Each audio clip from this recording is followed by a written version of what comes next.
comece certo, plantado na igreja. Esse é o nosso tema de hoje. Eu gostaria que você abrisse a Bíblia. Hoje nós vamos ler alguns versículos.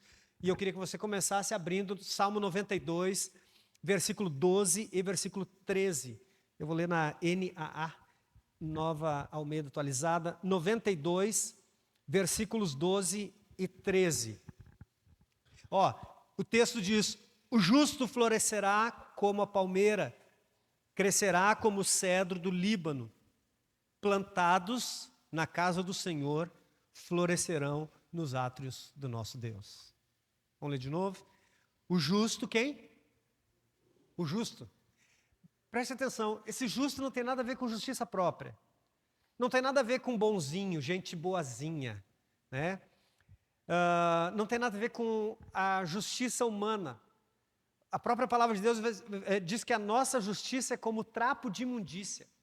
Por mais justo que sejamos, por mais que sejamos bonzinhos e queiramos e nos esforcemos para ser, não conseguiremos. Então não é a nossa justiça. Não é, como eu sou bonzinho, olha só, eu não faço mais coisa errada, olha só. E tudo isso tem seu valor, talvez, dentro dessa perspectiva, né? Talvez tenha valor, é bom ser bom, né? Nós vivemos em comunidade, nós vivemos numa sociedade, e é bom, ser uma pessoa boa, ser uma pessoa legal, tem o seu valor isso, né? Mas quando o texto traz, dizendo que o justo florescerá como a palmeira, ele não está falando da justiça que nós promovemos pela nossa própria vontade. Até porque, pela nossa própria vontade, talvez a nossa justiça comece segunda e termine terça. Não demora muitas das vezes, a nossa justiça. Por mais que nos esforcemos, queremos ser bonzinhos, queremos fazer as coisas certas, né? Às vezes nós somos tentados e caímos na tentação de abandonar rapidamente, abrirmos mão rapidamente daquilo que nós nos propusemos, porque a nossa força é limitada, a nossa justiça é limitada, né? Então, quando o texto diz o justo florescerá como a palmeira, crescerá como o cedro do Líbano, esse justo está falando exatamente sobre aquelas pessoas que, lavadas e remidas pelo sangue de Cristo, vivem na dependência total de Deus, aqueles que vivem a justiça de Deus, aqueles que buscam a justiça de Deus e que permitem exatamente, mergulhados na presença, que permitem que essa justiça conduza a sua vida, conduza as suas ações, conduza a sua postura, as suas palavras e todas essas coisas. Então, porque talvez a gente pense assim, o justo florescer, como a gente já pensa assim, mas eu sou tão errado, mas eu sou tão fraco, mas eu faço tanta... Então, não é sobre você, é sobre aquilo que você permite Deus fazer na sua vida. E quando nós conseguimos viver uma vida de justiça, quando decidimos, como vimos na semana passada, quando decidimos viver mergulhados na presença de Deus. Quando decidimos viver mergulhados na presença de Deus. Você sabe muito bem, alguém já tomou banho de chuva aqui? Ontem eu tomei um banho de chuva. Eu estava indo para a igreja. Aquele banho de chuva que você não prevê, que você não quer. Não é que você foi lá tomar banho. É essa aí. Aquele banho de chuva que você não prevê, né? Eu fui sair de casa ontem para bem 7 horas da noite, né? Bem naquela hora, um toró d'água, aquela chuvarada, né? E eu fui sair de casa e o portão abençoado não queria descer de jeito nenhum. E aí eu coloquei o carro para dentro, aí eu fechei. Aí eu falei, beleza, fechou, e agora como é que eu saio? Aí eu tive que abrir de novo. E o abençoado para abrir, ele abria, mas para fechar, irmão. Aí eu peguei, passei com o carro por baixo e acionei rapidão para passar perto do motor ali e acionar. Não teve jeito. Aí eu falei, tá bom. Aí eu tive que tomar um banho de chuva. Porque aí eu tive que ir lá embaixo do portão. Empurrava o portão, apertava o controle, empurrava o portão para ver se ele pegava no tranco, né? Até que ele desceu, aí eu tive que sair pelo portão pequeno, pelo portão, enfim. Então, e não tem jeito, não tem jeito. Quando você se expõe, dependendo do nível, né, da quantidade de exposição que você se permite viver, é a quantidade que você vai ter. Então, eu fui rápido, eu passei rápido, eu corri para dentro do carro e tal, então eu me molhei pouco. Por quê? Porque eu não estava com muita disposição de me molhar demais. Então, quando nós falamos que para começar certo, nós podemos começar certo mergulhando na presença, então presta atenção, é uma intencionalidade, nós estamos vendo isso. Eu não quero ir ali, não tem como eu começar certo na perspectiva de mergulhar na presença de Deus se eu só vou lá e molho o dedo. Se eu vou lá só e faço uma experiência pequena, né? A gente diz assim, às vezes a gente pensa que tudo que Deus tem para fazer, Ele faz num culto, por exemplo. Tudo que Ele tem para fazer, Ele faz lá no nosso quarto secreto. Não, não imagina, não dá para a gente ter noção. Por isso que a gente sempre tem que mergulhar, por isso que a gente sempre tem que desejar mais e querer mais. A gente tem que sair da igreja dizendo, puxa vida, estava tão bom aquele momento, né, de louvor, estava fluindo, mas aí dá amém. Dá amém porque nós temos relógio, nós temos que ir embora para casa, né? Então você não precisa limitar isso aqui, você pode chegar em casa e Deus, vamos continuar, Espírito Santo, vamos continuar aquilo que começou lá e que a gente teve que parar, que não deu para continuar, né? A gente respeita o horário, ou tenta pelo menos respeitar o horário, né? Ontem não deu, né? Ontem não deu para respeitar o horário lá. Mas enfim, então você consegue entender isso? Quando a gente fala sobre estar mergulhado na presença, esse vai depender exatamente do nível de mergulho que você quer, do nível de entrega que você quer, do nível a quantidade do que você quer receber. Se você não quer tomar banho de chuva, mas começa a chover na hora que você está saindo de casa, é um nível de chuva que você recebe. Agora, quando você olha assim e diz, uau, começou a chover, e você diz, vou tomar um banho. Aí você abre a porta, sai igual uma criança, fica pulando lá no quintal da casa, né? E se jogando na varanda, e aquela chuva, na varanda não, aquela chuva toda. Então você foi intencional, você sabe, você quer ficar ali muito tempo, muito tempo. Então quanto mais tempo você fica, mais molhado você vai ficar. Quando a gente fala sobre estar mergulhado na presença, é exatamente isso, né? Às vezes a gente vai lá e molha a mão, a gente vai lá e molha o pé na presença de Deus, né? Aí a gente fica assim, poxa, mas a gente fica insatisfeito, a gente fica pensando que Deus não quer, né? A gente fica achando que aquilo é tudo que Deus tem. Não, então entenda, se você colocou o pé na presença, coloca o outro, vai entrando cada vez mais na presença, vai cada dia mais sendo intencional nessa busca. E ao mesmo tempo que a gente fala sobre estar mergulhado na presença de Deus, e aí, quando a gente fala sobre estar mergulhado na presença de Deus, a gente não está falando especificamente de um lugar. Nós não estamos falando especificamente de um lugar. Nós estamos falando de uma escolha que você pode fazer em qualquer momento. Quando nós olhamos para esse segundo tema, ele vai dizer, comece certo, plantado na casa do Senhor. E o texto que nós lemos vai dizer, o justo florescerá como a palmeira, crescerá como o cedro do Líbano.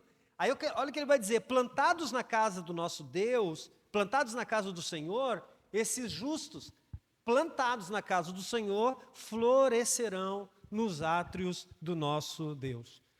Então, da mesma forma que mergulhar é uma escolha que você faz, quando nós falamos sobre estar plantado, nós estamos falando exatamente de uma escolha também que nós estamos fazendo, mas de uma escolha de permanência. Uma escolha de permanência. Então, quando nós olhamos para esse texto, quando ele diz, plantados na casa do Senhor, florescerão, ou os justos que decidirem permanecer plantados, porque presta atenção, quando nós estamos falando de plantio, nós estamos falando isso representa muitas coisas. Nós estamos falando de raízes profundas, nós estamos falando de uma estabilidade, nós estamos falando de permanência, nós estamos falando de permanência.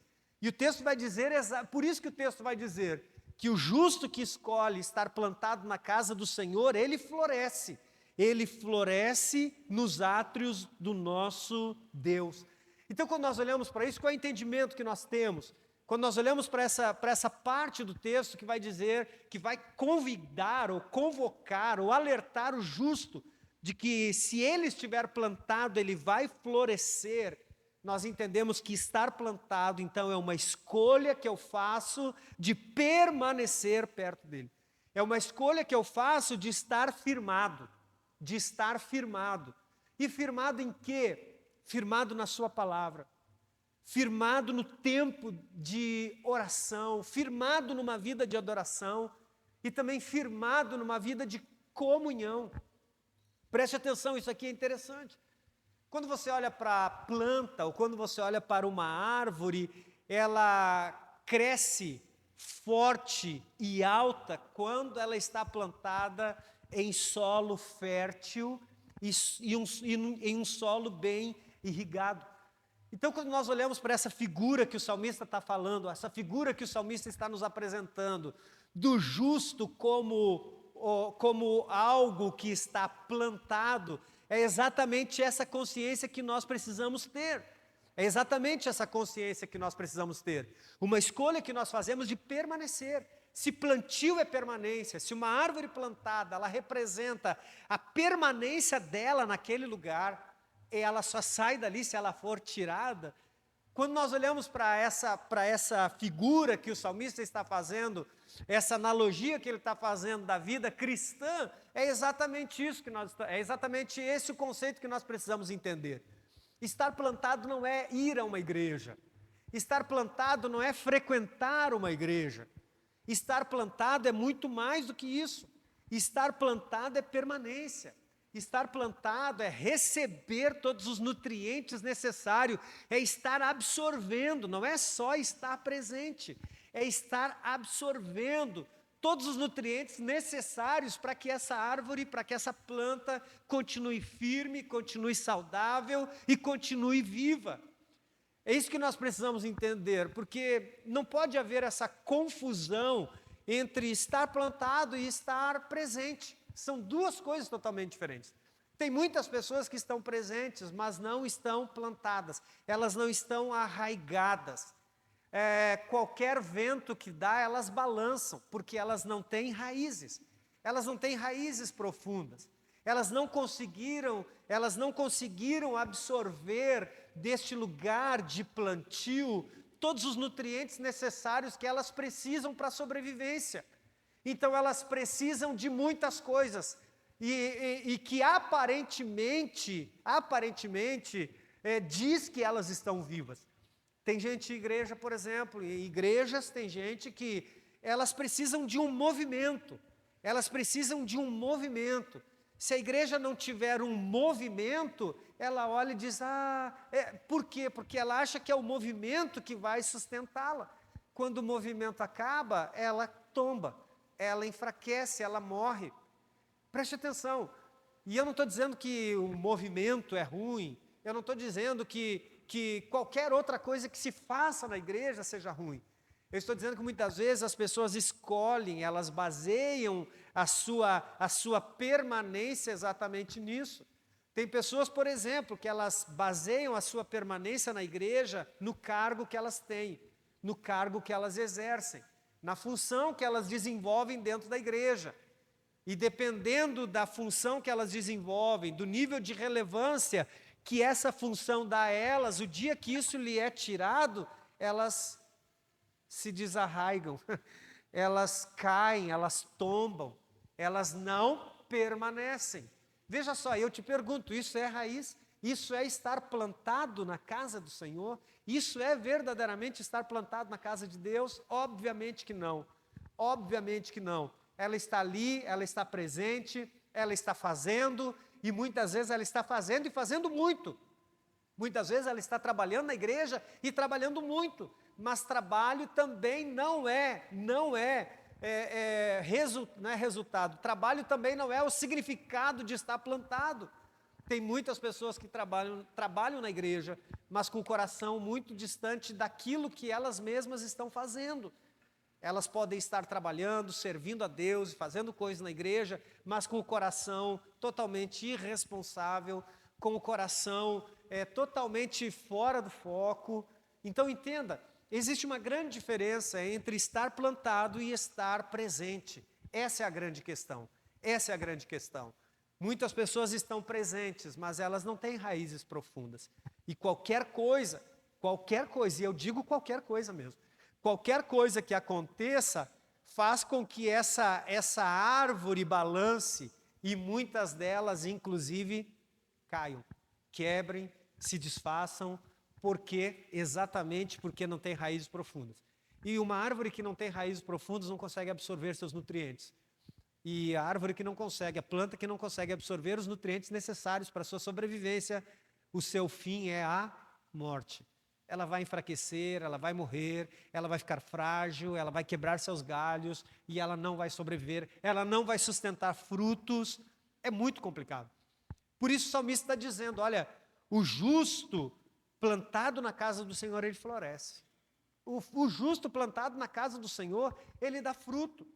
O justo plantado na casa do Senhor, ele está permanecendo, ele permanece. Aquele que permanece nessa posição, ele vai florescer, ele vai dar resultados, né? E resultados não por si próprio, mas resultados exatamente vindos da sua permanência. Então, quando nós olhamos para esse texto, é exatamente, quando ele faz essa referência, é exatamente isso que acontece conosco. Quanto mais conectados a Deus, mais crescemos na fé. Quanto mais conectados a Deus, mais florescemos. Quanto mais conectados a Deus, mais fruto nós damos. Mais fruto nós damos. Quanto mais conectados estamos em Deus, mais a vida de Deus será visível na nossa vida.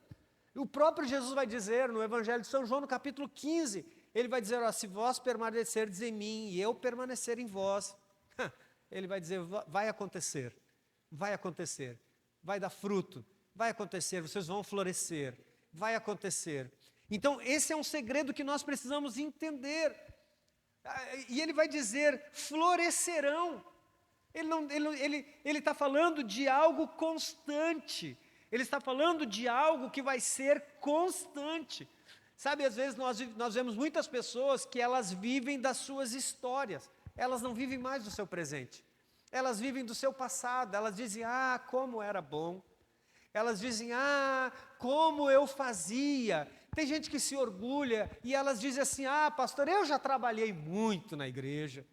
E elas usam isso como sinal de orgulho, como se Deus tivesse dito, olha filho, agora você pode descansar, você não precisa fazer mais, não tem pressa, não tem mais gente para salvar nesse mundo, entendeu? O reino de Deus não precisa, eu não estou alistando mais ninguém, na verdade eu estou aposentando gente, né? Então tem gente que fala isso com muito orgulho, pastor, eu já fui muito ativo na igreja, na verdade isso deveria ser uma frase que corasse a nossa face de vermelho, que nos trouxesse, na verdade, um pouco de encabulamento, um pouco de vergonha, e não de orgulho.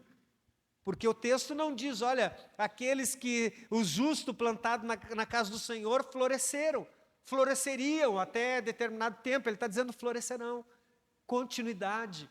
Nós estamos falando de continuidade. Nós estamos falando de continuidade, nós estamos falando de frutos abundantes, nós estamos falando de uma planta que floresce em todo o tempo, que a seu tempo dá seu fruto, porque ela está recebendo constantemente toda a vida necessária que ela precisa, e ela não estanca, entenda, não tem como. Você já viu como a vida é? Você já viu como a biologia é? Você já viu como é? Você respira, né? Você recebe o fôlego de vida, e o que você faz quando você recebe? Você segura? Quando você recebe o fôlego de vida, você prende o fôlego de vida? Não, você vai morrer se você fizer isso. Você vai morrer, porque o ciclo é assim. Você recebe o fôlego de vida e você solta. Porque toda a vida que você recebe, você precisa liberar, para que ela seja renovada. Na vida espiritual é assim. A vida cristã é assim. Quando nós recebemos a vida de Deus, é exatamente não para segurá-la. Deus não soprou o fôlego de vida em nós, e não esse que nós respiramos, mas Ele não soprou a vida dele em nós para que a gente... Vou segurar, não vou liberar mais. Não, porque vai faltar o oxigênio e vai dar ruim. A vida é renovável. Então, a vida de Deus que nós recebemos, esse fôlego de vida, essa vida abundante que Cristo disse, que Cristo falou, que Jesus falou no Evangelho de São João, ficou registrado no Evangelho de São João, capítulo 10, versículo 10, é para a renovação. Deus está dizendo, olha, toda a minha vida que vocês recebem não é para guardar para vocês precisam respirar, vocês precisam inspirar essa vida, mas precisam também respirá-la. Vocês precisam receber, mas vocês também precisam entregar. Eu fico pensando, eu falei semana passada, né, eu estou dando esse exemplo porque eu adoro. Eu falei semana passada do meu pé de acerola. Orem pelo meu pé de acerola. Gente, porque é incrível como renova o fruto. Toda hora eu vou lá dentro, eu saio, parece cada vez que eu chego, que eu olho para a acerola, ela diz assim, pronto, pode vir colher mais. E sabe quanto mais eu colho? É engraçado, como é isso, né? Ela não fica triste porque eu colho o fruto dela. E ela não diz, não vou dar mais, não vou amadurecer mais fruto, porque sempre que eu amadureço você vem e colhe. Parece que ela me olha e diz assim, quanto mais você colher, mais eu vou te dar. Não parece muito com essa coisa de Deus, gente? Não representa muito essa coisa de Deus? É como se Deus estivesse dizendo, olha, o fruto que eu coloco, os dons que eu te dei, a capacitação, a capacidade que eu te dei, as habilidades, tudo que eu faço por você, se você reter, não vai frutificar mais, não tem como amadurecer mais fruto em você, porque o fruto não é para ter o benefício. Eu já olhei em todos os galhos da acerola e não vi nenhuma boca nela. Não vi uma boca. Sabe por quê? Porque a finalidade do fruto não é alimentar o pé de acerola. A finalidade do fruto é que outros colham. É isso que nós precisamos entender e que às vezes nos esquecemos. Nós estamos plantados na casa do Senhor e nós vamos para a igreja e nós nos deleitamos na presença de Deus. A gente diz, hoje eu tive uma experiência maravilhosa com Jesus, mas a experiência maravilhosa que Jesus te deu não é para você. Não é para você, não é para parar em você. É para fluir através de você. Você olha um texto na Bíblia e diz, ai meu Deus, que texto maravilhoso, hoje Jesus falou comigo, mas a finalidade não é você. Porque se falou com você, é porque Ele está te apontando uma palavra para que você possa liberar a alguém também, para que você possa liberar a outras pessoas. É isso que nós precisamos entender. A beleza da árvore não é ela comer o fruto de si mesma, ou ela desfrutar, ou ela sentir o prazer em dar o fruto e não abençoar outros. A maior alegria, se ela pudesse se expressar, seria me olhar todos os dias, irmãos, quase todos os dias, se não todos. Seria ela me olhar e dizer, que bom que você está feliz, Nilson. Que bom que você está feliz, porque toda hora que você vem aqui, eu tenho um fruto para te entregar. Gente, é maravilhoso isso? É maravilhoso as pessoas, Éder, estarem próximas a nós e dizer, olha que coisa boa, Éder, que bom conviver com você. E que saudade que eu estava de você, viu? Vamos diminuir essas férias aí, tá? Você e a Michelle também, tá? Tá muito demorado esse negócio. Hein? Mas não é assim, não é bom você chegar num ambiente e as pessoas dizerem, cara, como você fez falta. Você chegar num ambiente, talvez onde as pessoas não são cristãos, e ela dizer, olha, a tua presença aqui traz uma paz. Poxa, você sempre tem uma palavra para me dar. Olha, você sempre tem uma palavra de ânimo, de coragem. É isso. Esse é o nosso objetivo. Isso é sinal de que estamos plantados. Agora já pensou? As pessoas chegam, você chegar, a pessoa diz, ih, lá vem esse crente chato.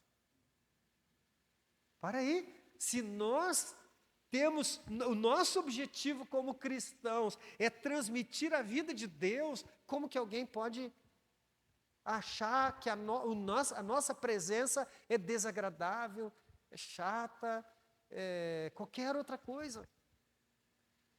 E quando as pessoas sentem o prazer da nossa presença, como o pé de acerola lá de casa. Eu não sei se você tem um pé de acerola e se a tua dá acerola como a minha dá. E se a tua não dá, eu vou te ensinar um segredo. Chega lá, sorria para ela. Fala que coisa boa, hoje tem mais um frutinho vermelho. Vocês devem estar dizendo, eu vou lá colher essa acerola. Vai não. Eu já até deitei ela para dentro, assim, que eu não quero nem que ela vá lá para fora. Olha aqui, irmãos. Plantar, o justo florescerá como a palmeira, crescerá. Ó, quem está plantado na casa de Deus, floresce, cresce. Quem está plantado na casa de Deus, sabe, irmão, não tem como, não, é inadmissível Aí é que está, e aqui não é para nós analisarmos a vida do outro, é para nós analisarmos a nossa vida. Eu tenho que olhar para a minha vida. Eu tenho crescido espiritualmente? Eu tenho dado frutos, eu tenho florescido? A minha vida é uma primavera? Ou a minha vida é um inverno constante? Não é para olhar para o outro, é para olhar para nós. Porque o texto vai dizer que o justo florescerá como a palmeira, crescerá. Eu não vou nem entrar no mérito da palmeira, do cedro, do Líbano, é outra história. Mas preste atenção no resultado. Crescimento, continuidade, o florescimento. Ele vai dizer plantados, não é presentes. Não é estar presente, não é fazer parte de uma instituição, é estar plantado, é enraizado, é criar raízes, é se aprofundar cada vez mais, é receber cada vez mais esses nutrientes, essa vida. Para quê? Para que possamos naturalmente experimentar o que essa profundidade promove. É isso. É isso. Quando você está plantado, enraizado, você não precisa se esforçar com absolutamente nada, porque todo fruto é natural. Ele acontece de forma natural. E é mesmo com o passar dos anos, eu estava falando sobre isso. As pessoas dizem assim, como eu fazia antes, se eu já trabalhei demais, eu já fiz muito. Mas mesmo com o passar dos anos, o justo continua florescendo, e continua crescendo, e continua ativo, e continua produtivo, continua cheio de energia. Sabe por quê? Porque ele está firme. Não tem como negar o resultado de estar plantado, gente. Você consegue entender isso? O fruto é o resultado do plantio. Não tem como negar o resultado. Se você está plantado, você vai crescer e você vai florescer. Não tem choro. Não tem para onde correr. Não, pastor, mas eu estou plantado. Eu só não quero fazer. Não está plantado. Você está presente, mas não está plantado. Porque não tem como. Você está num solo fértil. Sim ou não? Qual é o solo fértil? Não é minha presença, não é minha pregação. Sabe qual é o solo fértil? É a palavra que é pregada. É a oração que é praticada. Se você está plantado em solo fértil, o resultado tem que aparecer. Ele vai aparecer. Então, olhe para a sua vida. Se não está aparecendo o resultado, alguma coisa não está correta. Olha o que diz o texto, Gênesis capítulo 28. Gênesis capítulo 28. Eu acho lindo esse texto. Aqui você sabe, Jacó havia enganado seu irmão, enganou seu pai, e aí, para ele não morrer, ele foge, né? Porque seu próprio irmão Esaú, falou, quando meu pai morrer, eu vou me acertar. Ele vai acertar comigo essa conta que ele está me devendo. E aí Jacó, por conta disso, ele foge. Ele vai fugir. Ele já havia enganado o seu irmão, e depois ele engana seu pai, e como resultado ele está na ponta da faca já. E aí ele decide fugir. E nessa fuga, Jacó para num determinado lugar, porque já está anoitecendo, né? Já está anoitecendo, e Jacó precisa descansar dessa longa viagem. Então, olha o que diz capítulo 28, versículo 16. Quando Jacó despertou do sono, lembra? Ele parou no meio da sua jornada, pegou uma pedra e colocou a pedra como travesseiro. E aí ele vai dizer, aí o texto diz, quando ele despertou do sono, porque quando ele deita para dormir, mesmo com a cabeça no travesseiro, mesmo com a cabeça numa pedra, ele tem um sonho, ele tem uma visão. E nesse sonho, uma escada estava colocada da terra e chegava até os céus. E o texto diz que os anjos na visão e no sonho que ele teve, os anjos desciam por aquela escada até a terra e subiam da terra para o céu. Então ele vai dizer, o texto vai dizer, quando Jacó despertou do sono, disse, na verdade, o Senhor está neste lugar e eu não o sabia. E temendo disse, quão temível é este lugar, é a casa de Deus, a porta dos céus. Não é coisa extraordinária isso? Sabe que essa é a primeira referência sobre casa de Deus. Lembra que o nosso tema é plantados na casa de Deus. Esse é o nosso tema. Então, olha o que diz o texto. O texto vai dizer que Jacó, naquele lugar, naquele campo aberto, naquele lugar onde não tinha uma estrutura, né, denominacional, não tinha absolutamente nada. Ele para descansar, ele escolhe uma pedra, pega uma pedra, coloca aquela pedra, deita a sua cabeça naquela pedra, faz daquela pedra o seu travesseiro, ele dorme a noite inteira, ele tem um sonho, e quando ele acorda, o que ele diz? Ai, que dor no pescoço. O que ele diz? Ai, que noite mal dormida. Ele diz, por que eu não trouxe um saco de dormir? Não, ele não diz nada dessas coisas. Quando ele acorda, ele diz, na verdade, o Senhor está neste lugar e eu não sabia. E aí qual é a revelação que ele tem daquele lugar? Este lugar não é outro, senão a casa de Deus.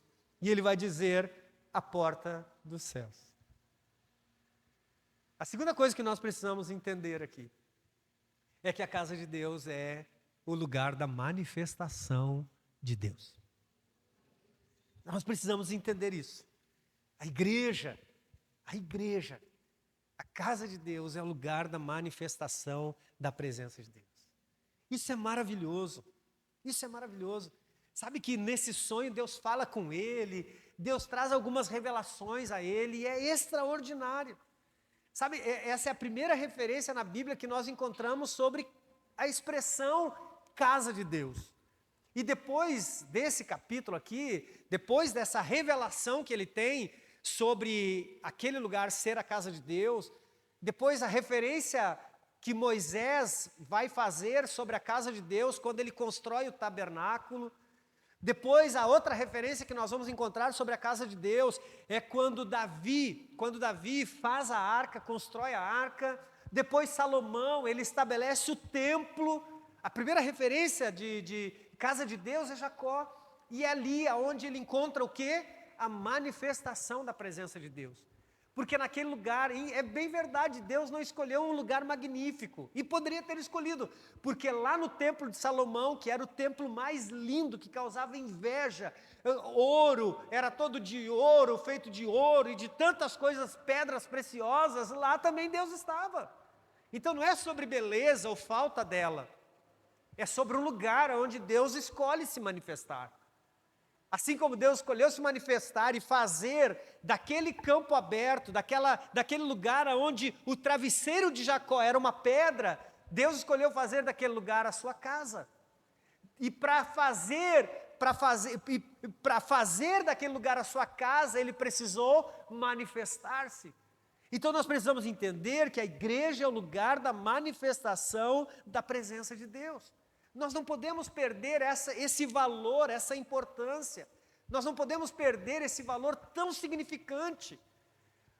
Davi vai dizer no Salmo 122, alegrei-me quando me disseram, vamos à casa do Senhor. E sabe que é interessante quando você observa esse texto, porque a casa do Senhor não tem nada a ver com o que a gente conhece hoje, sobre igreja, sobre construção e sobre templo. No Antigo Testamento, a casa do Senhor era um lugar de muito sacrifício. Você lembra disso? Os animais eram levados para sacrifício. Então, a casa do Senhor cheirava a sangue, cheirava a morte. Imagina só, a casa do Senhor era aquele lugar onde as pessoas chegavam com seus animais, porque esse era o tipo de oferta que se oferecia a Deus naquele momento, naquela cultura, naquele tempo. E o sacrifício para ser oferecido exigia a morte dos animais. Então você imagina sangue escorrendo para tudo que é lado? Imagina o cenário. É um cenário bacana? É um cenário legal? E não importa aqui se você é... Como que é quem não come carne? Se você é vegetariano ou não. Mas é estranho. Uma coisa é você chegar lá e passar a faquinha no pescoço da galinha e pendurar ela de cabeça para baixo. Outra coisa é você ver um monte de animais sendo mortos, né? Sendo tirado tudo que não presta de dentro dele, sendo colocado de lado. Imagina o cheiro. Dá para imaginar a cena? Você ver e sentir tudo aquilo? Então você imagina o seguinte, quando esse povo saía para se dirigir para Jerusalém, o que você acha que entrava na cabeça daquele povo? O que você acha vamos conjecturar, vamos pensar. Você acha que eles iam lá tudo feliz da vida, sabendo que eles iam chegar lá e iam encontrar todo aquele cenário, eles iam ter que conviver com aquilo, porque fazia parte da religião, do judaísmo. Não tinha como excluir aquilo da sua religião. Agora você imagina só, eles chegaram, eles já subiam, eles já iam para a casa do Senhor, de que forma? Pensando, chega lá tanto sacrifício, tanto animal morto, cheiro de sangue, é mé para cá, é mé para lá, é bé para cá, é mu para lá. Imagina só, gente. Não era um cenário legal. Então o que Davi faz? Davi compõe um cântico. Ele compõe um cântico. Para quê? Para que enquanto o povo está peregrinando em direção ao templo, a imagem que eles tenham não seja a imagem dos sacrifícios. Então ele diz, gente, esqueça o sacrifício. Fico feliz em vir em tua casa. Então a canção era para fazer com que eles esquecessem um pouco todo aquele sacrifício e pensassem que embora houvesse todo aquele sacrifício, toda aquela morte, toda aquela mortandade que acontecia, havia um motivo muito maior. Sabe, nós olhamos para a igreja hoje e sim, nós temos, infelizmente, eu não falo dessa, mas eu sei que essa também tem, né? Mas eu sei que igreja tem problema, né? Mau testemunho, eu sei que igreja tem pessoas orgulhosas, vaidosas, eu sei que faz parte, não deveria, é óbvio, não deveria, porque nós precisamos passar por acabamos de ler aqui no devocional de hoje, palavras proféticas, nós precisamos ter um transplante de coração, né? Deixar que Deus tire de nós o coração de pedra e coloque um coração de carne, tire a frieza, a dureza, né? Não, eu sou assim, eu nasci assim, eu cresci assim, você sempre assim, Gabriela. Né? Não posso. Né? Eu dizer, Deus, muda o que precisa ser mudado. Eu falei semana passada a canção a música do Palavra Antiga, né? Que Deus muda as coisas de lugar. E mudar as coisas de lugar às vezes é dolorido. A gente abrir mão do orgulho não é fácil, não. Não, eu sempre tive a última palavra lá em casa, o problema é seu. Agora ninguém tem a última lá. Agora a conversa é no mesmo nível. Ou você entende que isso é cristianismo, ou então não vai dar, não vai rolar. Não, lá em casa ganha quem fala mais alto. Não vai rolar. O nascido de novo em casa ganha quem fala mais baixo. Quem cede, quem abre mão, quem renuncia. Essa é a questão. Então nós temos, igreja tem problema, tem pessoas, problema de caráter, tem pessoas, tem personalidades diferentes, tem. Não deveria, a gente deveria ser tratado, a gente deveria passar por esse transplante, ter uma vida transformada, afinal somos nascidos de novo, deveríamos. Mas essa também é uma cirurgia que cada um decide se permitir. Eu decido, eu permito Deus fazer as mudanças que precisam ser feitas na minha vida. Deus, eu não sei o que precisa mudar em mim, o Senhor sabe, está aqui o meu coração, estou aqui deitado na mesa de cirurgia, pode abrir o meu peito e fazer o que precisar fazer. Então, é a mesma coisa. Às vezes as pessoas dizem, mas igreja é verdade, igreja é feita de pessoas. Mas ao invés de nós olharmos para isso, quem está plantado na casa de Deus, ao invés de olhar para isso, olha para além disso.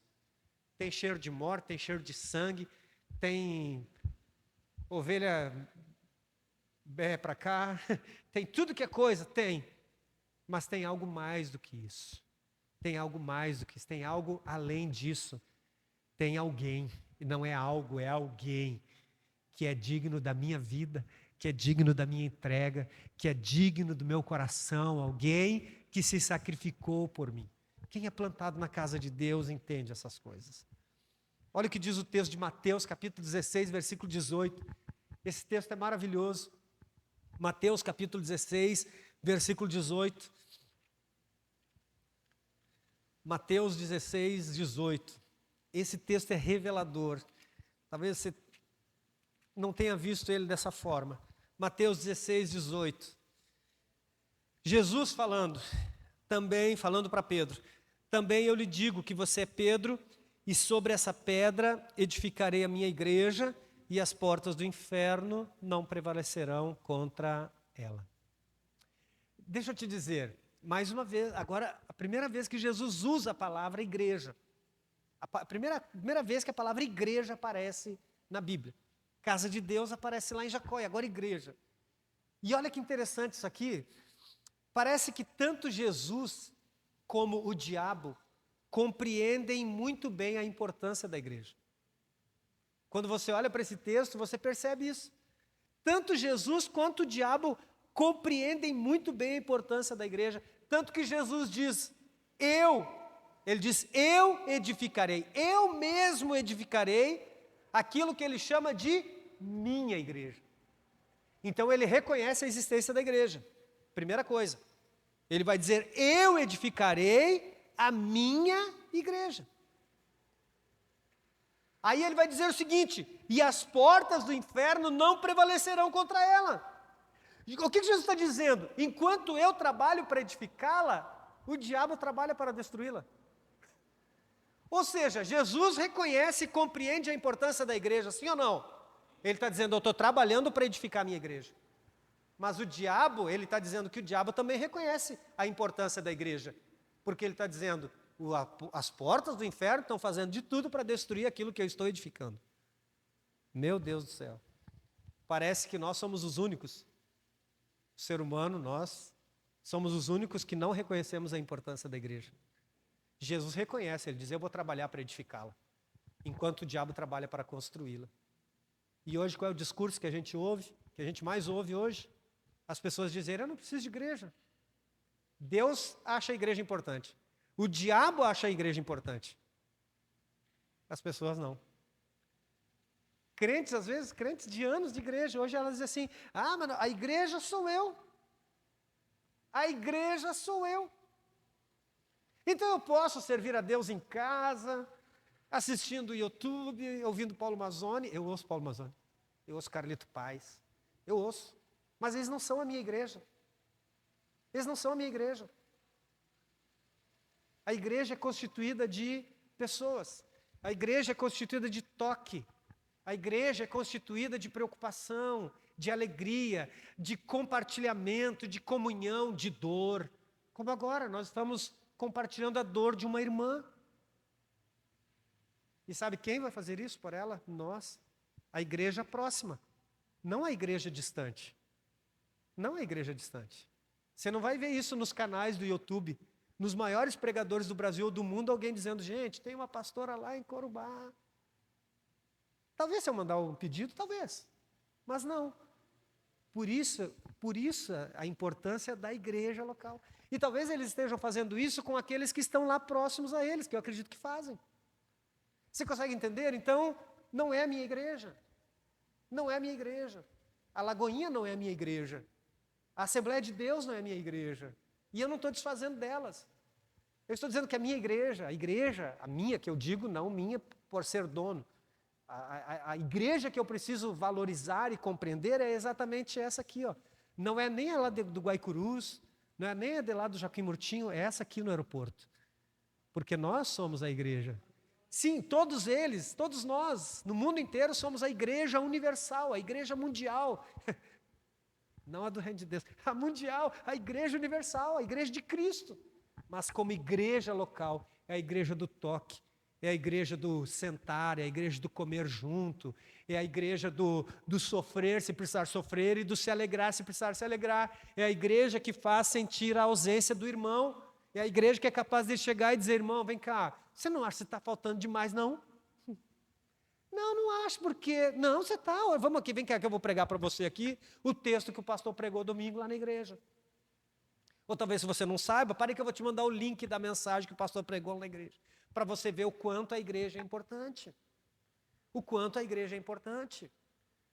Entenda isso, meu irmão. Olha só, Jesus sabe que a igreja é importante. O diabo sabe que a igreja é importante. Parece que só as pessoas não sabem a importância dela. Nós precisamos entender, a igreja foi idealizada por Deus. Não tem esse negócio de igreja, criação humana. Ela pode ter sido uma criação do homem, mas ela foi idealizada por Deus. Se você não sabe, igreja é a assembleia, é o conjunto, é a reunião de pessoas. Isso é igreja. E Jesus não usa outra palavra. Ele não usa outra palavra, a não ser igreja. Edificarei a minha igreja. Então foi Deus que idealizou a igreja e a comprou com o sangue do seu Filho. Preste atenção, Deus criou a igreja para ser lugar onde o seu povo se reuniria para comunhão, para adoração coletiva, para estudo da palavra. Esses são os objetivos. Por isso há uma necessidade, um convite para começarmos certo este ano de 2026, para entendermos o valor que é. Você pode chegar aqui na igreja e de repente dizer assim, mas a mensagem nem foi tudo isso. Então, você não tem o melhor pregador do mundo aqui também, né? Olha, você não tem o melhor pregador de Corumbá para começar, tá? Mas você está num ambiente onde a saúde espiritual está sendo ministrada, você está sendo impulsionado, dirigido, direcionado, você está sendo alertado sobre coisas importantes, valores importantes do reino de Deus. Você chega aqui, tem um louvor que te edifica, que faz com que tua alma, teu espírito se conecte ao Espírito Santo, ao Espírito de Deus. Você tem a oportunidade de dar liberdade a Deus. Aqui você tem a oportunidade de ver um irmão e de repente olhar para ele e numa percepção do Espírito, entender que aquele irmão precisa de uma palavra, precisa de um abraço, precisa de um aperto de mão, aquele irmão precisa se sentir parte disso, pertencente a isso, não apenas participativo, mas pertencente. É na igreja que nós fazemos isso. É na igreja que nós desenvolvemos isso.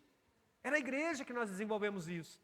Eu não sei se você sabe, Elvis Presley era um crente, aprendeu a cantar na igreja.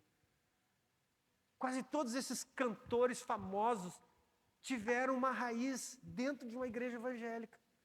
Sabe por quê? Porque foi lá que eles tiveram a oportunidade de pegar um instrumento pela primeira vez, de cantar uma música pela primeira vez, e aquele dom que já existia, dado por Deus, aflorou dentro de uma igreja. O que eles fizeram com o dom não importa. Mas olha que interessante como é esse ambiente, um ambiente de impulsionamento. Então Jesus sabia a importância da igreja, o diabo sabia a importância da igreja, sabe, parece que só nós não sabemos. A igreja é importante exatamente por isso, porque aqui nós não estamos falando sobre quem vai ganhar o Big Brother esse ano. Aqui nós estamos falando sobre a palavra de Deus, aquilo que edifica, aquilo que vai nos fazer compreender e refletir. Poxa vida, quer saber de uma coisa? Por que eu falto? Por que não ir à igreja? Por que trocar um culto por qualquer outra coisa? Eu preciso estar plantado, sabe? E geralmente pessoas que estão presentes é que permitem que qualquer coisa se torne prioridade na sua vida no momento do culto. Isso é uma verdade, nós não podemos ocultar. Sabe, a verdade, e existe uma verdade, uma realidade, que todas as dificuldades que nós enfrentamos como membros da igreja local fazem parte de um processo de santificação. Às vezes nós não entendemos e não olhamos com esses olhos.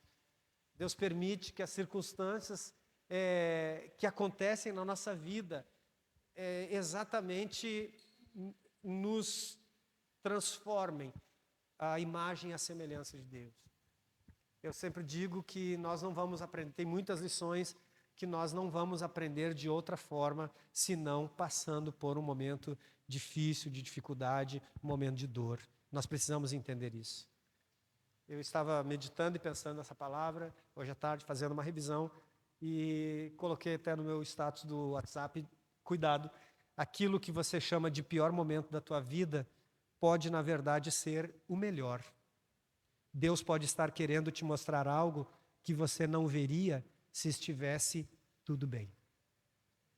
Nós não podemos desprezar nenhum momento.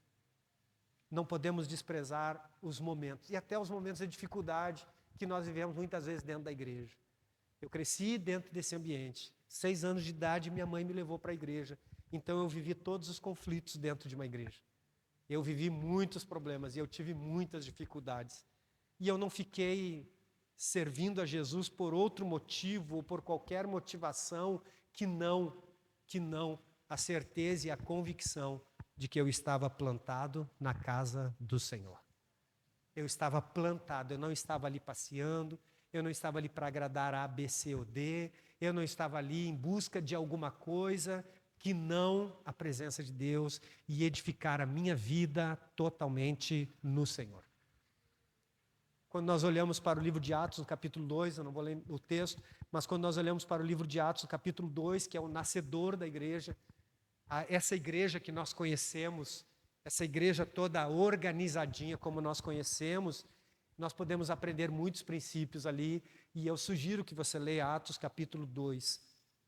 Ali eles aprenderam que igreja nasceu para ser comunidade. Ali eles aprenderam que igreja nasceu para ser comunidade. E é tão engraçado, imagina só,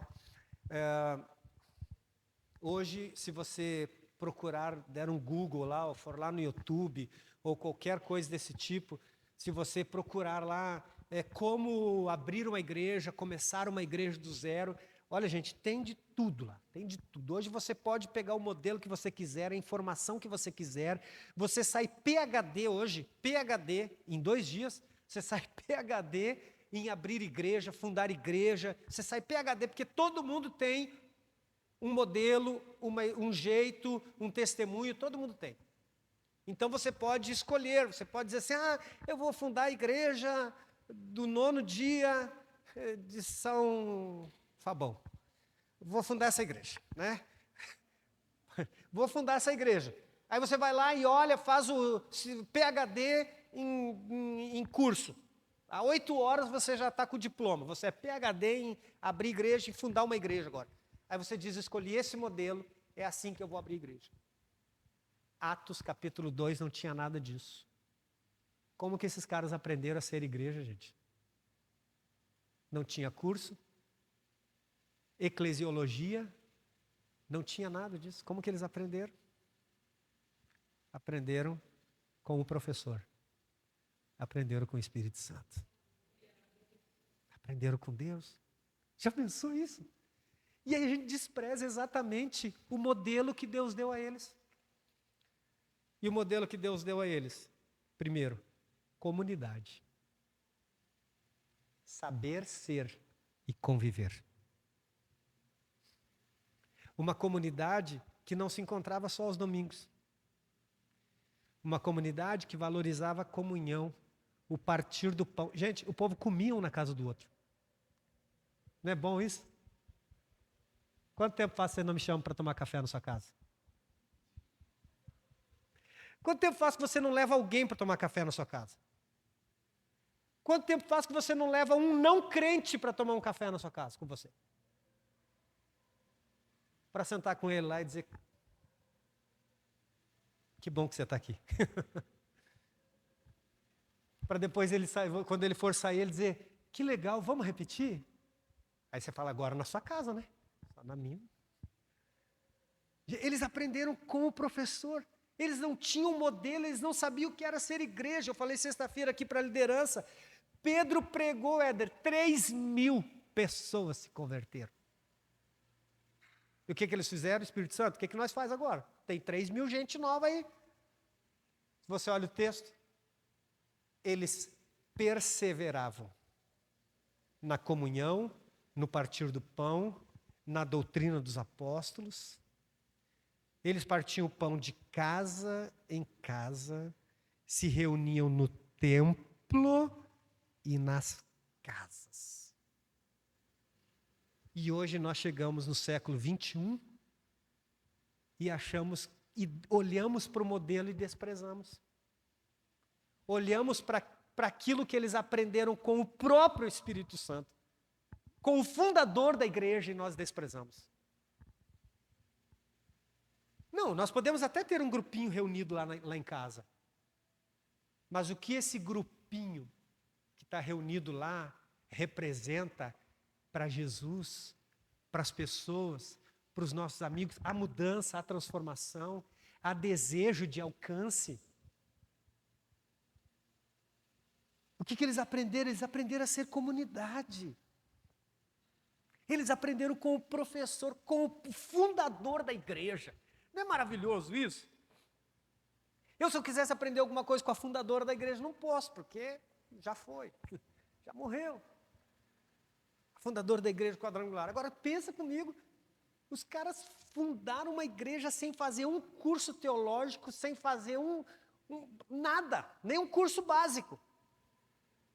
Só tiveram sensibilidade para ouvir o direcionamento do Espírito Santo. E o que eles fizeram? Obedeceram. Obedeceram. Porque aquele que ouve e pratica é semelhante ao homem que edificou a casa na rocha. E aquele que ouve e não pratica é semelhante ao homem que edificou a casa na areia. Sabe por que a igreja existe até hoje? Porque ela nasceu e foi edificada sobre a rocha, sobre a pedra angular. Jesus disse: tu és Pedro, mas sobre essa pedra edificarei a minha igreja, e as portas do inferno não prevalecerão contra ela. Comunidade não surge do nada. Comunidade não é ajuntamento de pessoas. Comunidade não é ajuntamento de pessoas.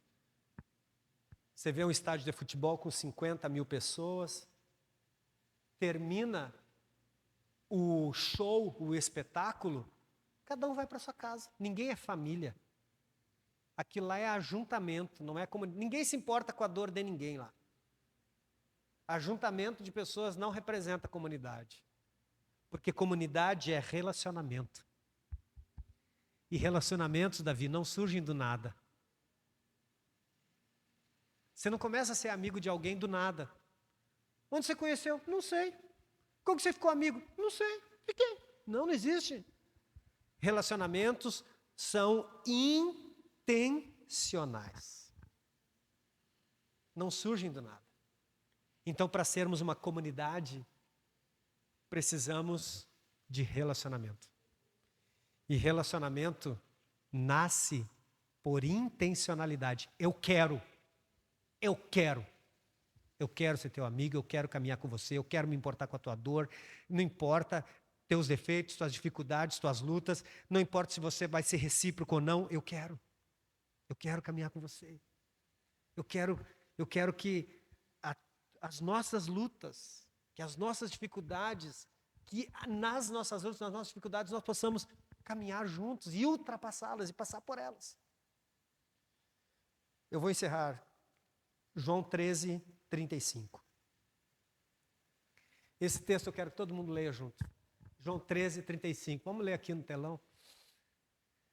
Eu falo telão porque quem está ouvindo e não conhece a nossa igreja pensa que é um... Mal sabia eles que é um retroprojetor. Ih, falei.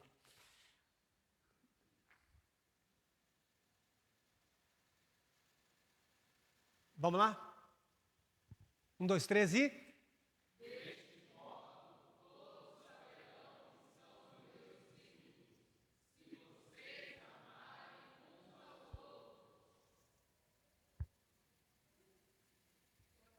É fácil?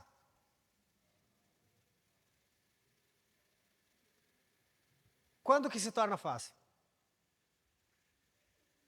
Deste modo todos saberão que são meus.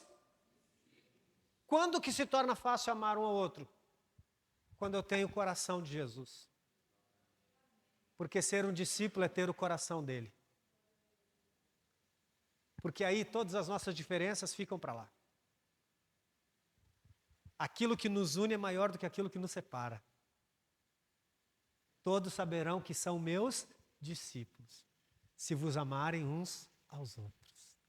Ai, pastor, eu não consigo amar, eu não suporto. Precisa ser discípulo de Jesus, então. Ai, pastor, ainda bem que fulano mudou da igreja, que eu não suportava ele. É melhor você se tornar discípulo de Jesus. Porque Jesus, o cara chega para traí-lo, para entregá-lo na mão dos algozes, para os caras que vão crucificar Jesus. Quando o cara chega, Jesus olha para ele e fala: amigo, amigo, para que viestes? Ou seja, amigo, faz logo o que você tem que fazer. Amigo, eu já chamaria traidor, safado, sem vergonha. Não, você não, né? Desculpa, você é crente. Desculpa, você é crente, esqueci. Você é um discípulo de Jesus, né? Está comprometido. Não, você não diria isso. Você diria, amigo, por que me traíste? Né? Vem logo, me dá um abraço aqui. Vamos andar na floresta enquanto seu lobo não vem. Eu ia dizer, vamos andar na floresta que eu vou te entregar para o lobo logo, seu safado. Jesus olha para o cara e fala: amigo, por que vieste? Fácil amar um Judas? É fácil amar um Judas, gente? Sim ou não?